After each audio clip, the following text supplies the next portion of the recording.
Hello mga viewers, subscribers, followers at mga damador. Welcome na naman muli dito sa programang The Secret Victory in Dama Game. Ito mga kadama, dito tayo ngayon pa rin sa 116 versus 115 na nagto-214 siya. Kina-counter tayo ng 214. Ibig sabihin lang, pagkatapos natin tumira ng 115, 214 ang kina-counter niya. Pride pa rin tayo sa second move.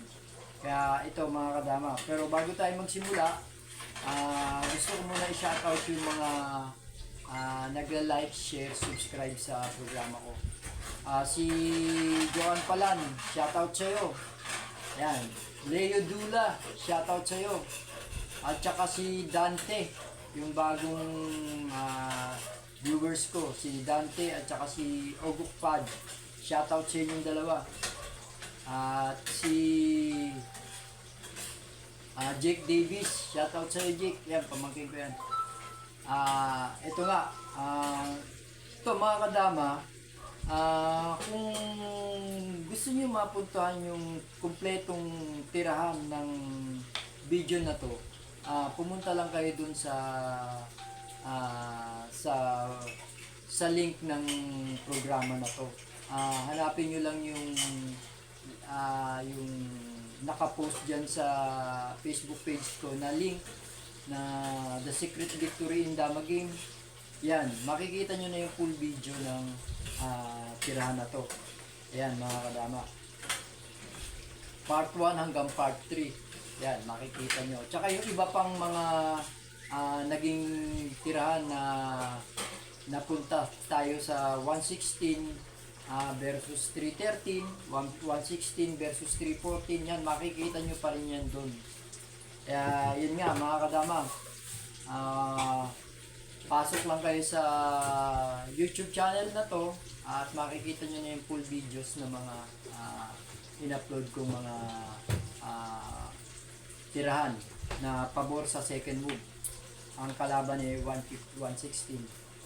Ito, umpisa na natin to. Part 3 na tayo mga kadama. 116, nag 115 tayo, 214 pa rin, 51 pa rin tayo, 1613, 116, 313. Yan. Kain tayo 15-3, kain siya 13-1. Kain tayo ng 216, kakain siya ng 7-1. Same as pa rin mga kadama. Nanakawin pa rin natin siya ng 10-5. At siya naman, ang gagawin niya rito, mag-8-3 lang. Kakain tayo ng 5-15 at saka mag-3-13 siya. Ayan.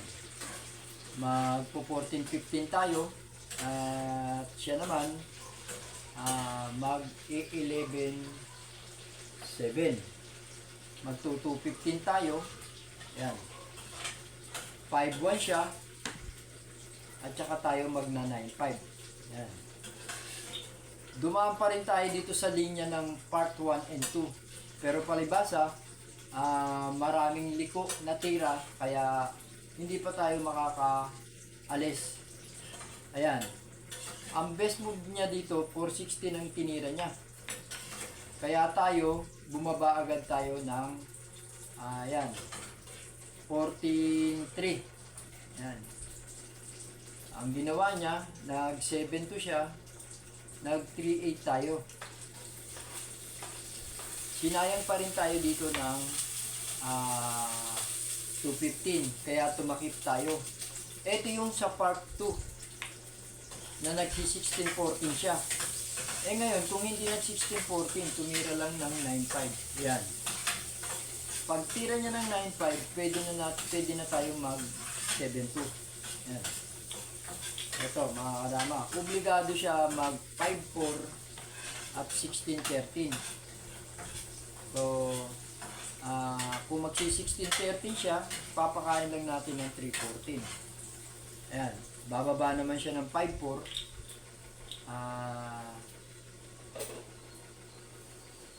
At tayo naman bababa ng 12-7. Kung hindi inaasahan, ito ang inuna niya, kakounterin natin siya ng 4-16. Kung 5-4 itong inuna niya, kaya nag 12-7 tayo rito. Yan. Ngayon, kung dito na siya titira, aatras tayo. Hindi na natin kailangan ibaba ito. Dito tayo titira. Yan. So, kakain siya rito. Kakain tayo ng balik.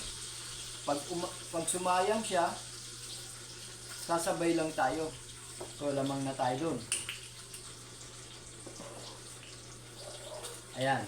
Ngayon, tumira muna siya ng 10-5 o 10-6. Pag tira niya ng 10-6, titira lang tayo ng 4-16. So, mauobliga na siya mag 1-16. Ayan. Kain tayo dito. Kain tayo dun. Pagkain niya ng 12-2, sabay dama tayo. So, talo. Walang iilagan eh. Ipagpalagay na natin kung dito naman siya pupunta sa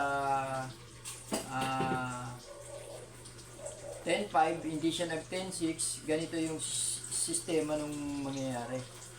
Ayan.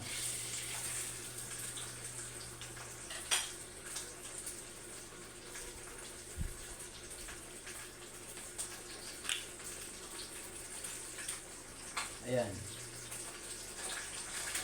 Hindi siya nag 10-6, nag 10-5 siya. Pag sayang niya rito, sumabay pa rin tayo. Ayan. Kain pa rin tayo yun. At kakain siya rito. Dadama tayo. Dama pa rin tayo. Ayan, mga kadama. So, ayan. Obligado ipakain to. Ayan.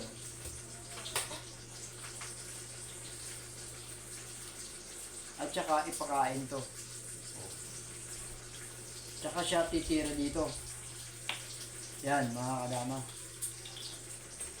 Nauwi na tayo sa puzzle. Puzzle na to eh. Oh. Ititira lang natin to. 12-7. So, kung dito dadama, gaganon lang tayo. Hindi. Yan. Kung dito dadama, dito lang pala tayo. 12-2. Pagkain niya rito, padadalawahin natin siya.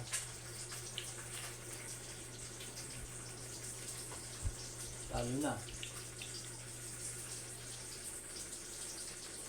So, kung hindi niya naman gaganunin,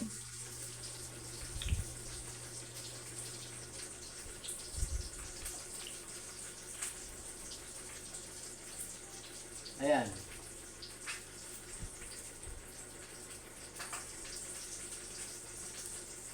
Hindi siya dumama kasi kung dito, simplify na lang, papatayin natin yung dama niya.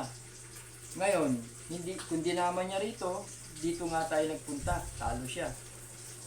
Kung ito muna ang itinira niya, yan. Pwede na natin ito pakain. No?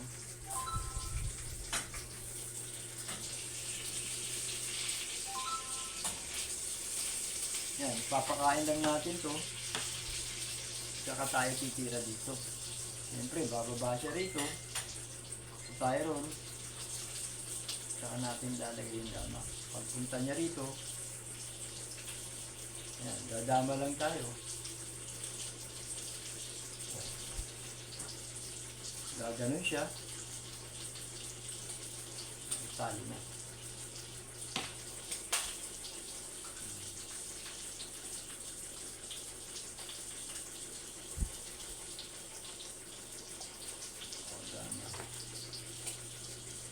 So mga kadama, dito na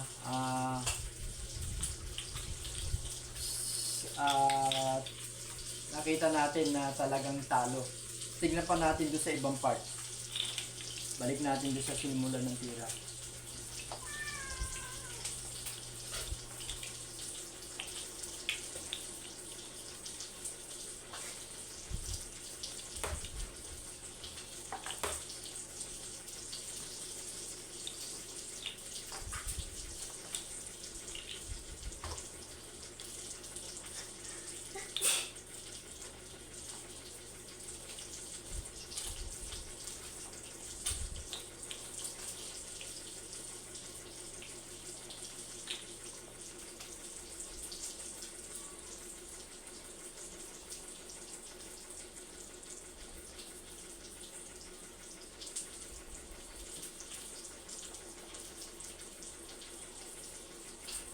115, 115, 214, 5, 116, 13, 116, 313. Ayan. 10, 5, 8, 3. Ayan, nag 313. 14, 15. 11, 7, nag 215. 5, 1, 9, 5. Ayan. Iba ito mga kadama at iba ito. So kung yan, ang counter natin dyan, 16, 15. Dito muna tayo. Kaya bumaba tayo ron. Yan. Sumayang siya. Tumakip tayo. Ito yung sa part 2. Ayan, pinakita na natin yan. Diyan, nag 9.5 siya. Tayo naman, nag 7.2. Ayan. Eh, hindi siya nag 16.13 siya. Kanina. Eh, ngayon, kung nag 5.4 lang. Ayan. Subo pa rin tayo. 3.14. Ayan. Ngayon, kung pupunta siya rito, pwede na natin siyang counterin ng 4.16. Tsaka siya magsi 16.13. Ayan.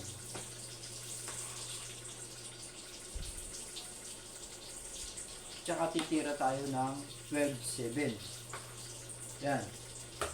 Kung pupunta siya rito, gagano na naman tayo. Ngayon, kung tatiming na naman siya dito, aatras na naman tayo.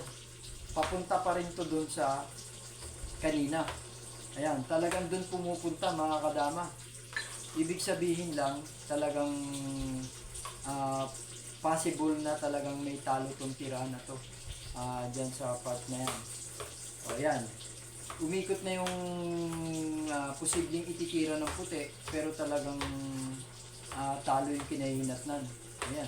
Talagang dun papunta eh. Pag atras natin, ayan. Walang ibang tira, dyan na naman. Sasabay lang tayo. So, kakain tayo dun. Sabayan natin ng dama. So, ibibigay niya rito. Ibibigay niya uli rito para dumama siya. Ayan na yung kanina yung puzzle na nga oh. Pag idinama dito, dito lang. Siyempre sasagad. Tsaka ipakakain ng dalawa. Ayan.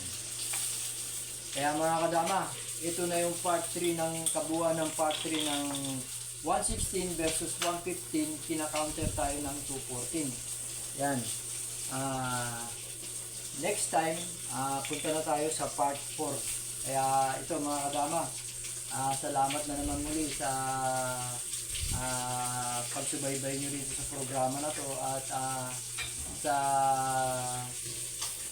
at nakapagbigay din ako ng konting kaalaman para sa dito sa tirahan na pinapakita ko.